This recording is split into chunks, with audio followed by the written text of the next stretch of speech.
ঠিক এই মুহূর্তে দাঁড়িয়ে তরুণ সমাজের একজন প্রতিনিধি হিসেবে আমরা কি চাই আসিফের কথাই থাকবে, কোনো কথা হবে না মাশরাফি ভাই বোর্ড সভাপতি।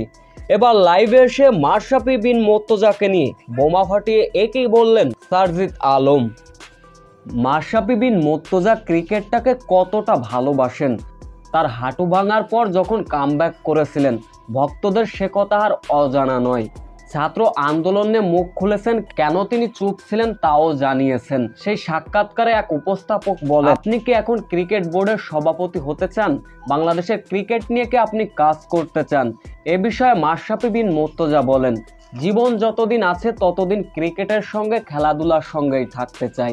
দেশ সংস্কারের পর বিসিবি পদ থেকে বহিষ্কার হয়েছেন নাজমুল হাসান পাপন, পালিয়েও রয়েছেন তিনি। এখন প্রশ্ন আসতে পারে, তবে কে হচ্ছে নতুন বোর্ড সভাপতি?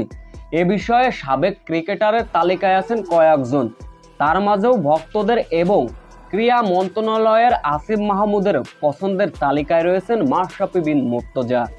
মাশরাফি বিন মুর্তজা যদি বোর্ড সভাপতি হবার ইচ্ছা পোষণ করেন, তবে আসিফ মাহমুদের কোনো আপত্তি নেই তাকে বোর্ড সভাপতি করার।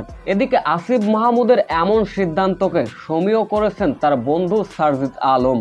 তিনি বলেন, আসিফের এই সিদ্ধান্তটা খুব ভালো হবে। দেখেন, মাশরাফি বিন মুর্তজা বাংলাদেশের একজন সফল ক্রিকেটার, তার ব্যক্তিত্বও খুবই ভালো।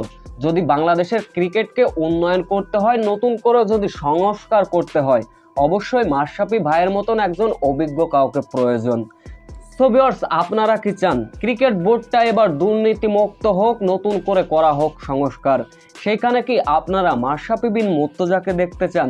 এ বিষয়ে অবশ্যই আপনাদের মূল্যবান কমেন্টটি করে যাবেন।